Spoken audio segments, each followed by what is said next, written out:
Assalamualaikum warahmatullahi wabarakatuh.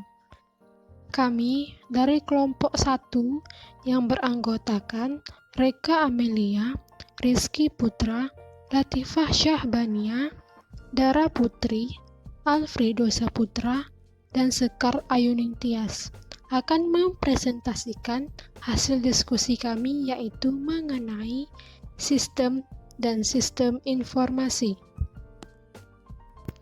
Yang pertama yaitu mengenai sistem. Apa sih yang dimaksud dengan sistem?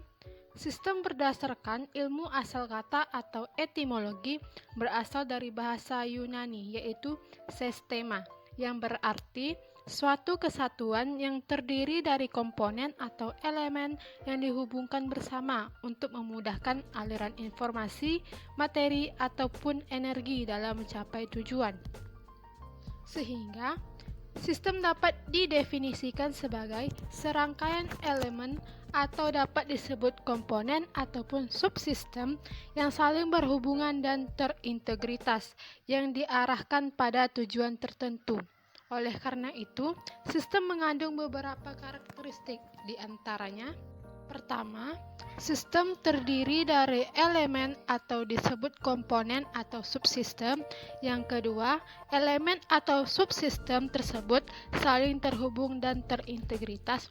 Yang ketiga, sistem diarahkan atau memiliki tujuan tertentu yang akan dicapai. Elemen atau komponen merupakan bagian dari sesuatu yang lebih besar. Perusahaan adalah sistem yang menjadi orientasi. Dalam menjalankan sebuah perusahaan, dibutuhkan berbagai elemen atau komponen atau subsistem. Elemen itu bisa dibagi berdasarkan fungsinya, seperti yang pertama yaitu fungsi pemasaran, yang mana dari fungsi pemasaran ini nantinya akan melahirkan elemen pemasaran. Yang kedua, fungsi keuangan, yang akan melahirkan bagian dari keuangan. Yang ketiga, fungsi sumber daya manusia, yang akan melahirkan bagian sumber daya manusia. Fungsi produksi, yang akan melahirkan elemen produksi, fungsi penelitian dan pengembangan, dan fungsi-fungsi lainnya. Selanjutnya yaitu mengenai pengklasifikasian sistem. Yang pertama, berdasarkan tingkat keformalan sistem, terbagi menjadi dua, yaitu sistem formal dan sistem informal. Sistem formal merupakan sistem yang memungkinkan dilakukannya pendelegasian otoritas sebagai konsekuensi dari kejelasan dalam struktur, kebijakan, prosedur dalam suatu organisasi. Sistem formal dikatakan juga sebagai sistem yang menurut pada norma dan aturan yang berlaku. Sistem formal ini umumnya tertulis dan dibukukan dalam bentuk dokumen. Contohnya itu dapat berupa Undang-Undang Dasar, TAP MPR, Undang-Undang, Peraturan Pemerintah, dan lain-lain. Sistem informal. Sistem informal merupakan sistem yang berlaku dalam organisasi yang tidak menjadi sistem formal, namun diikuti oleh individu, bagian, departemen, maupun organisasi secara keseluruhan. Yang kedua, berdasarkan tingkat penerapannya, terbagi juga menjadi dua, yaitu sistem konseptual dan sistem fisik. Sistem konseptual merupakan sistem yang memuat gagasan atau ide yang akan digunakan untuk mempresentasikan sistem fisik. Sistem ini juga merupakan citra mental dari pikiran manusia akan suatu aturan yang diterapkan dan diaplikasikan dalam sistem fisik. Sistem fisik dapat didefinisikan sebagai sistem yang mempresentasikan sistem konseptual, atau dapat juga didefinisikan sebagai sistem yang menjadi derivasi dari sistem konseptual. Pengklasifikasian sistem selanjutnya yaitu berdasarkan tata cara pengungkapannya, terbagi juga menjadi dua. Pertama, sistem yang sudah didokumentasikan atau tertulis. Sistem yang sudah didokumentasikan atau tertulis merupakan seluruh aturan, prosedur, kebijakan, dan kesepakatan yang dibuat dalam organisasi dan disajikan dalam bentuk tulisan. Penyajian sistem tertulis ini dapat dilakukan dengan beberapa cara, di antaranya menggunakan teknik narasi. di mana sistem disajikan dengan bentuk tulisan yang dapat dimengerti banyak orang. Menggunakan gambar, teknik ini dinilai dapat meringkas dari teknik narasi. Gambar yang digunakan dapat berupa bagan alur, diagram hubungan entitas, diagram alur data, dan lain-lain. Yang kedua, sistem yang tidak atau belum didokumentasikan atau sistem oral. Sistem oral merupakan kebalikan dari sistem tertulis. Sistem ini berkaitan erat dengan sistem informal.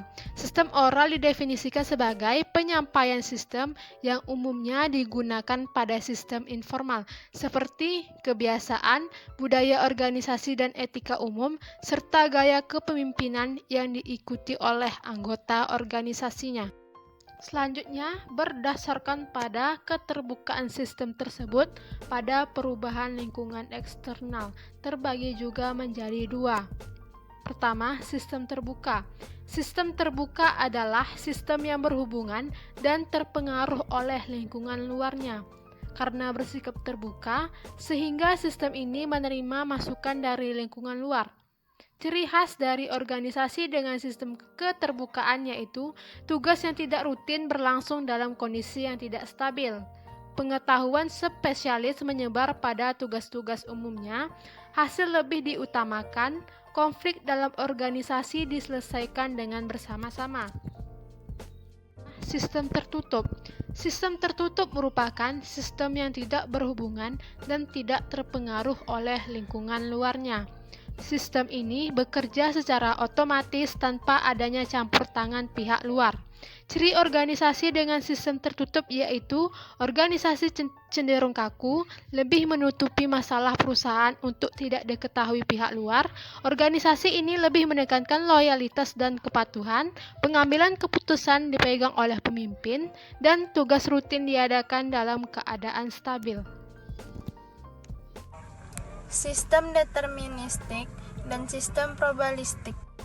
Sistem deterministik adalah suatu sistem yang operasinya dapat diprediksikan secara tepat. Sedangkan sistem probabilistik adalah sistem yang tak dapat diramal dengan pasti karena mengandung probabilitas. Sistem alamiah dan sistem buatan manusia.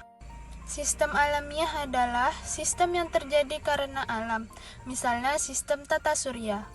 Sedangkan sistem buatan manusia adalah sistem yang dibuat oleh manusia, misalnya sistem komputer. Sistem sederhana dan sistem kompleks. Berdasarkan tingkat kerumitannya, sistem dibedakan menjadi sistem sederhana, yaitu misalnya sepeda, dan sistem kompleks, misalnya otak manusia. Mengapa kita harus mempelajari sistem? 1. Dapat mengetahui berbagai macam informasi dengan lebih cepat dan akurat. 2. Menambah pengetahuan terkait dengan teknologi informasi. 3. Mempermudah dalam memanajemen berbagai hal. 4. Menambah pengalaman dalam memahami bagaimana pentingnya informasi yang tersistem baik. Dan yang terakhir, mempermudah dalam memanajemen berbagai hal. Siapa saja pengguna sistem? Manajer terbagi 3, yaitu manajer puncak, manajer garis menengah, dan manajer garis pertama. Dan yang kedua adalah non-manajer, yaitu karyawan sebagai sumber daya manusia yang merupakan penggerak utama sebuah perusahaan. Orang terakhir adalah orang-orang dan perusahaan-perusahaan yang ada dalam lingkungan perusahaan, yaitu supervisor yang menangani orang-orang produksi. Dan yang kedua, pimpinan proyek yang menerima tanggung jawab untuk mengelola sebuah proyek. Ada 7 komponen sistem. Yang pertama ada tujuan, kedua masukan, ketiga proses, keempat keluaran, kelima batas, keenam mekanisme pengendalian dan umpan balik, dan ketujuh lingkungan. 2. Sistem informasi. Apa yang dimaksud dengan sistem informasi? Sistem yaitu serangkaian elemen atau dapat disebut komponen ataupun subsistem yang saling berhubungan dan terintegrasi yang diarahkan pada tujuan tertentu. Sedangkan informasi adalah data yang telah mengalami proses sehingga lebih memiliki nilai bagi pengguna dalam proses pembuatan keputusan. Untuk kasus akuntansi, data adalah semua transaksi yang didukung oleh bukti. Bukti tersebut dapat saja berasal dari dalam ataupun dari luar perusahaan. Proses dalam akuntansi memuat aktivasi jurnal, buku besar, neraca saldo, penyesuaian, dan neraca saldo setelah disesuaikan. Sehingga proses tersebut memuat penggolongan data yang merupakan aktivitas tabulasi manipulasi, dilanjutkan dengan menganalisis dan penyimpanan data. Jika menyangkut mengenai akuntansi, maka data tersebut berupa laporan keuangan yang berguna untuk pengambilan keputusan. Apa yang dimaksud dengan sistem informasi? Definisi sistem informasi menurut ahli Turban yaitu aktivasi pengumpulan data, pemrosesan, penyimpanan, analisis, dan penyebaran informasi untuk tujuan tertentu. Menurut Turban ada beberapa fungsi tambahan dari sistem informasi. Yang pertama itu input atau masukan, yang kedua proses, yang ketiga output atau pengeluaran, yang keempat feedback atau umpan balik. Apa yang dimaksud dengan sistem informasi? Selain fungsi dari sistem informasi Turban, juga menyampaikan bahwa sistem informasi memiliki 6 komponen tambahan yaitu berupa perangkat keras atau hardware, perangkat lunak atau software, data dan informasi, jaringan, prosedur serangkaian instruksi, penghubung pengguna atau user interface. Sistem informasi berbasis komputer. Computer Based Information atau CBS didefinisikan sebagai sistem komputer yang input, proses, dan output serta penyimpanan dan pemanggilan data dilakukan dengan menggunakan komputer atau sistem komputer. Penggunaan CBS dalam perusahaan telah memberikan keuntungan bagi perusahaan. Keuntungan yang diperoleh berupa 1. Mampu meningkatkan produktivitas perusahaan. 2. Efisiensi pada operasi dan aktivitas pengolahan informasi perusahaan. 3. Meningkatkan kualitas keputusan yang dibuat oleh manajemen sebagai dampak tersedianya informasi yang lebih cepat dan akurat dan dilaksanakannya proses pembuatan keputusan yang tidak dibatasi lagi oleh tempat dan waktu. 4. Memungkinkannya dilakukan kolaborasi keputusan dan aktivitas operasi. Pengelolaan informasi sebagai konsekuensi kemampuan komputer yang menjembatani komunikasi antara lokasi yang saling berjauhan. 5. Meningkatkan dalam melayani konsumen melalui sistem manajemen relasi pelanggan atau Customer Relationship Management atau CRM. Meningkatkan kemampuan analisis manajemen. Hal ini disebabkan adanya data dan akurat yang lengkap, data warehouse yang dimiliki perusahaan. 7. Memungkinkan adanya umpan balik yang lebih cepat setelah dilakukan evaluasi sebagai dampak otomatisasi komputer yang melakukan analisis. Beserta manfaat yang ditimbulkan dari penggunaan CBS di atas, muncul sebagai dampak kapabilitas teknologi atau komputer itu sendiri, yaitu 1. Sistem perhitungan logika aritmatika yang sangat cepat dengan pemrosesan yang lebih besar. 2. Lebih efisiensi. Saya Sekar Ayu Ningtyas akan melanjutkan presentasi mengenai sistem dan sistem informasi. Baiklah, sekarang kita akan membahas tentang struktur organisasi sistem informasi. Salah satu sumber daya yang dikelola oleh manajemen adalah sumber daya informasi. Sumber daya informasi tersebut dikelola oleh CIO atau Chief Information Officer. Sebutan lain dari CIO yaitu Direktur SIM. Vice President SIM merupakan anggota komite eksekutif lain dalam perencanaan strategis. Rencana strategis bisnis menyatukan informasi sebagai sumber daya yang perlu digunakan untuk mendapat keunggulan kompetitif dan didukung oleh suatu rencana strategis untuk sumber daya informasi. Berikut ada struktur organisasi fungsional jasa informasi. CIO mengepalai manajer pengembangan, manajer pemeliharaan, manajer operasi, manajer administrasi, dan manajer jaringan. Di bawah manajer pengembangan dan manajer pemeliharaan ada analis sistem dan programmer. Di bawah manajer operasi ada personel operasi. Di bawah manajer administrasi ada pengelola database. Dan di bawah manajer jaringan ada spesialis jaringan.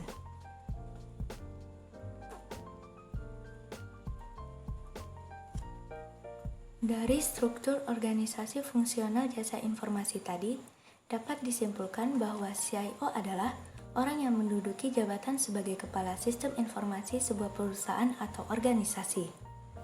CIO dapat dikatakan sebagai direktur sistem dan teknologi informasi.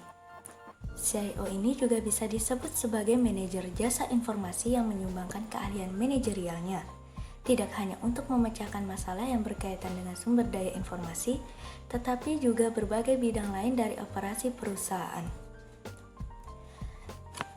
Rob Sprague beserta rekannya Barbara McNulin menjabarkan bahwa ada 5 fungsi utama CIO di sebuah organisasi, yaitu A. Understand the business, B.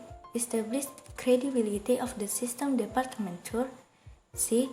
Increase the technology maturity of the firm, D. Create a vision of the future and sell it. And E. Implement an information and system architect.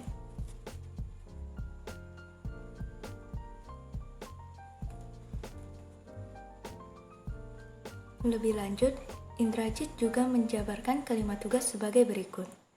Yang pertama, memahami bisnis. Manajemen inti tidak hanya mempelajari semua komponen internal perusahaan seperti produk atau jasa yang ditawarkan. Karena saat ini persaingan di lingkungan bisnis yang begitu cepat dan dinamis, mengharuskan eksekutif perusahaan untuk selalu memantau dan mempelajari aspek-aspek di luar perusahaan secara intens, terutama yang berkaitan dengan perilaku pasar dan pelanggan.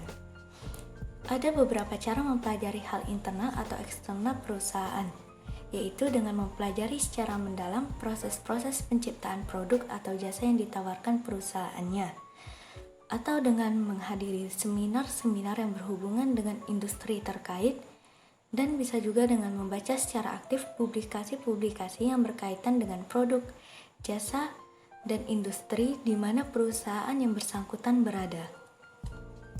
Kedua, membangun citra divisi.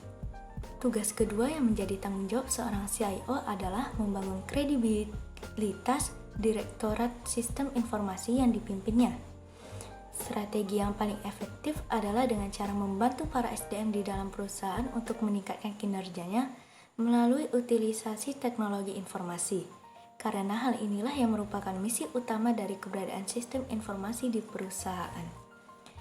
Yang ketiga, meningkatkan mutu penggunaan teknologi. CIO memiliki tanggung jawab untuk mempromosikan teknologi informasi sehingga karyawan perusahaan dapat menggunakannya secara aktif. Selain memberikan program pendidikan dan pelatihan, diperlukan strategi agar karyawan tertarik untuk belajar lebih lanjut dan menggunakan teknologi informasi yang ada. Misalnya, dari kegiatan rekreasi di alam, seperti permainan saat acara perusahaan, hingga kegiatan rekreasi yang sangat serius, seperti mengadakan workshop khusus. Tujuannya itu untuk membiasakan karyawan dengan komputer, sehingga selain untuk meningkatkan kualitas kerja, inovasi baru berupa ide-ide pengembangan ke depan juga akan mempengaruhi perkembangan sistem informasi perusahaan. Yang keempat, mencanangkan visi teknologi informasi.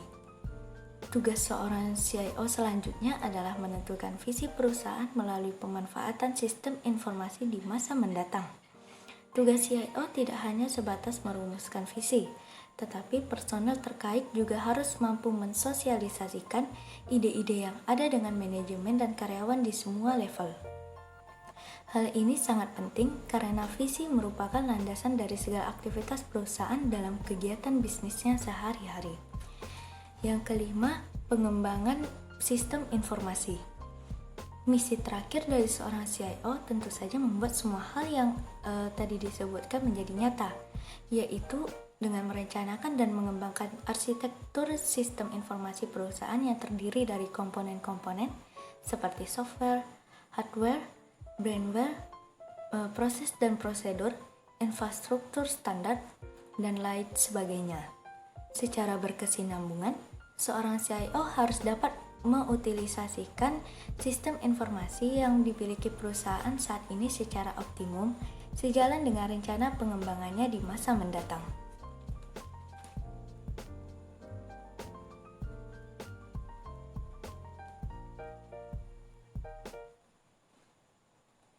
Adapun korelasi antara kemampuan CIO untuk bisa mensejajarkan antara strategi bisnis dengan strategi teknologi informasi, yaitu yang pertama, CIO harus mengetahui dari sisi keuangan. Dengan diterapkannya IT dapat membantu peningkatan pendapatan perusahaan atau organisasi dan mengurangi biaya produksi. Yang kedua, CIO harus mengetahui dari sisi SDM. Apakah SDM sudah siap dalam mengatasi perubahan dari kebiasaan dalam bekerja? CIO harus dapat mengkomunikasikan tentang rencana penerapan teknologi dengan bahasa yang mudah dimengerti oleh semua orang. Yang ketiga, CIO harus mengetahui dari sisi teknologi. Teknologi apa yang cocok untuk dipakai dan diselaraskan agar satu sistem dengan sistem yang lainnya dapat saling berhubungan. Keempat, CIO harus mengetahui dari sisi bisnis. Seorang CIO dituntut harus sering berhubungan dengan CEO. Dari sisi bisnis, sering dituntut untuk membuat inovasi produk. Maka peran CIO dalam membuat solusi agar inovasi tersebut bisa selalu terjadi, mudah dan cepat dengan menggunakan bantuan teknologi informasi. Dan yang kelima, CIO harus mempunyai jiwa kepemimpinan dalam manajemen. Kemampuan berkomunikasi dalam menyampaikan suatu rencana dalam IT menjadi tolak ukur keberhasilan seorang CIO dalam menerapkan rencananya. Untuk bisa berkomunikasi di segala jajaran direksi perusahaan tidaklah mudah. Maka, pengetahuan tentang keuangan, bisnis, teknologi, dan manajemen merupakan tolak ukur kemampuan seorang CIO. Selanjutnya, klasifikasi sistem informasi. Pengklasifikasian sistem informasi dapat dipandang dari berbagai sudut, di antaranya yang pertama, sistem informasi menurut level organisasi, yaitu yang pertama, sistem informasi departemen, Sistem informasi perusahaan, dan sistem informasi antar organisasi. Yang kedua ada menurut Krohnke pada tahun 1992. Dia mengatakan sistem informasi dalam sebuah organisasi dibagi menjadi dalam 3 kelompok. Itu ada sistem informasi pribadi, seperti sistem informasi yang didapatkan oleh atau sistem yang dibuat untuk salah seorang pegawai saja. Kemudian ada sistem informasi kelompok kerja, dan kecangkupan yang lebih besar yaitu sistem informasi perusahaan. Yang ketiga, sistem informasi berdasarkan fungsinya. Dalam sistem informasi berdasarkan fungsinya, itu dibedakan menjadi 5. Yaitu yang pertama ada sistem informasi akuntansi. Sistem informasi akuntansi adalah sistem informasi yang menyediakan informasi yang dipakai oleh fungsi akuntansi. Sistem ini mencakup semua transaksi yang berhubungan dengan keuangan dalam perusahaan. Contoh subsistem dalam sistem informasi akuntansi ini seperti pemrosesan pemesanan penjualan, pemrosesan persediaan, buku besar, dan kegiatan akuntansi lainnya yang dapat dibantu dengan sistem informasi akuntansi yang dapat dibuatkan sistem informasinya. Kemudian ada sistem informasi keuangan. Sistem informasi keuangan adalah sistem informasi yang menyediakan informasi pada fungsi keuangan yang menyangkut keuangan perusahaan. Subsistemnya seperti intelijen keuangan, audit internal, pemrosesan transaksi, peramalan dan perencanaan keuangan, dan lain-lain. Kemudian selanjutnya ada sistem informasi manufaktur. Sistem informasi manufaktur ini adalah sistem yang bekerja sama dengan sistem informasi lain untuk mendukung manajemen perusahaan dalam menyelesaikan masalah yang berhubungan dengan produk atau jasa yang dihasilkan perusahaan. Subsistemnya adalah sistem perencanaan manufaktur, sistem pengendalian manufaktur, dan hal-hal lain yang berhubungan dengan manufaktur. Yang keempat ada sistem informasi pemasaran. Sistem informasi pemasaran ini adalah sistem informasi yang menyediakan informasi yang dipakai oleh fungsi pemasaran. Contoh subsistemnya adalah ROP, MRP, JIT atau just in time, dan berbagai hal di fungsi pemasaran lainnya. Selanjutnya sistem informasi sumber daya manusia atau SDM. Sistem informasi SDM ini adalah sistem informasi yang menyediakan informasi yang dipakai oleh personalia atau seorang pegawai. Subsistemnya seperti ada penggajian, riset SDM, intelijen SDM, perencanaan SDM, dan lain sebagainya. Oke, selanjutnya klasifikasi sistem informasi berdasarkan dukungan yang tersedia. Berdasarkan dukungan yang tersedia, sistem informasi klasifikasi ini dibagi menjadi 7. Ada 7. Yang pertama ada sistem pemrosesan transaksi, sistem informasi manajemen, sistem otomasi perkantoran, sistem pendukung keputusan, sistem informasi eksekutif, sistem pendukung kelompok, sistem pendukung dan sistem pendukung cerdas. Selanjutnya yang kelima, klasifikasi menurut aktivitas manajemen. Menurut aktivitas manajemen, klasifikasi sistem informasi ini dibagi menjadi 4. Yang pertama adalah sistem informasi pengetahuan. Contoh dari sistem informasi pengetahuan adalah seperti sistem otomasi perkantoran. Kemudian ada sistem informasi operasional, contohnya seperti penempatan, pesanan, pembelian, dan pencatatan. Ya, contohnya kegiatan-kegiatan yang berkaitan dengan operasional. Kemudian ada sistem informasi manajerial. Sistem ini biasanya menyediakan ringkasan statistik, laporan perkecualian, laporan periodik, dan laporan yang dibutuhkan. Contohnya yaitu seperti penyedia jasa dan produk strategis. Klasifikasi sistem informasi. Klasifikasi menurut arsitektur sistem terbagi menjadi 3. Yang pertama yaitu sistem berbasis mainframe, yang kedua sistem komputer pribadi tunggal, dan yang ketiga sistem tersebar atau sistem komputer jaringan. Selanjutnya yaitu pemrosesan data. Pemrosesan data merupakan sebuah aktivitas mengubah data menjadi informasi. Seiring perkembangan zaman, maka pemrosesan data ini juga mengalami perkembangan. Di antaranya yaitu yang pertama metode pena dan tinta. Metode pena dan tinta disebut juga dengan metode manual, dan yang kedua yaitu metode punch card. Metode punch card ini merupakan metode pengolahan data menggunakan kartu pukul, dan yang ketiga yaitu menggunakan mesin ketik, terakhir menggunakan komputer. Metode pengolahan data menggunakan komputer ini disebut juga dengan electronic data processing. Selanjutnya, peran sistem informasi dalam bisnis.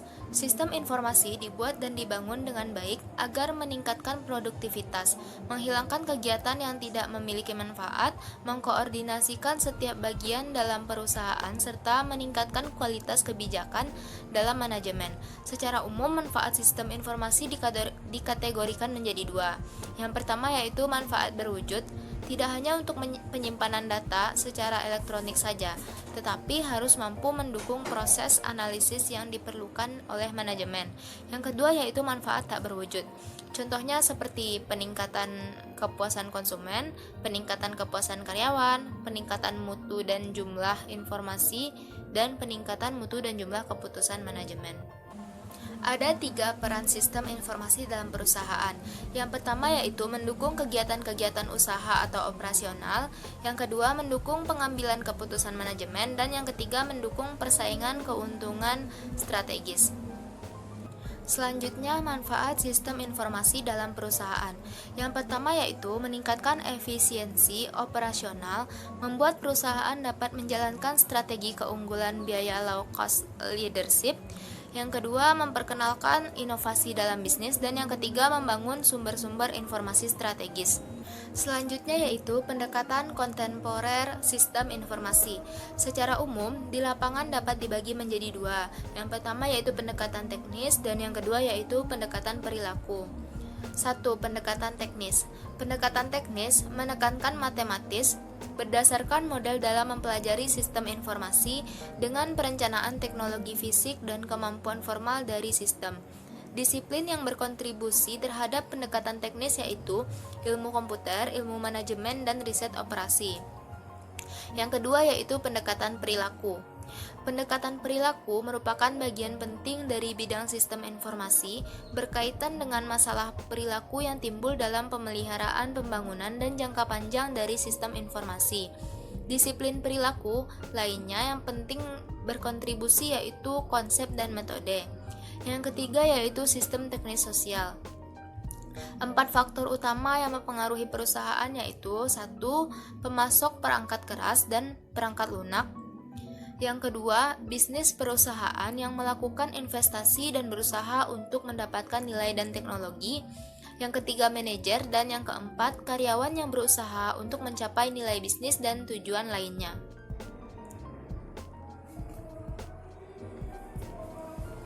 Empat faktor tersebut secara bersama menghasilkan apa yang disebut sistem informasi manajemen. Studi tentang sistem informasi manajemen muncul untuk fokus pada penggunaan sistem informasi berbasis komputer di perusahaan bisnis dan instansi pemerintah. Sistem informasi menggabungkan karya ilmu komputer, ilmu manajemen, dan riset operasi dengan orientasi praktis untuk mengembangkan solusi sistem untuk masalah dunia nyata dan mengelola sumber daya teknologi informasi. Sekian presentasi dari kelompok 1. Jika ada kesalahan, kami mohon maaf. Terima kasih atas perhatiannya. Wassalamualaikum warahmatullahi wabarakatuh.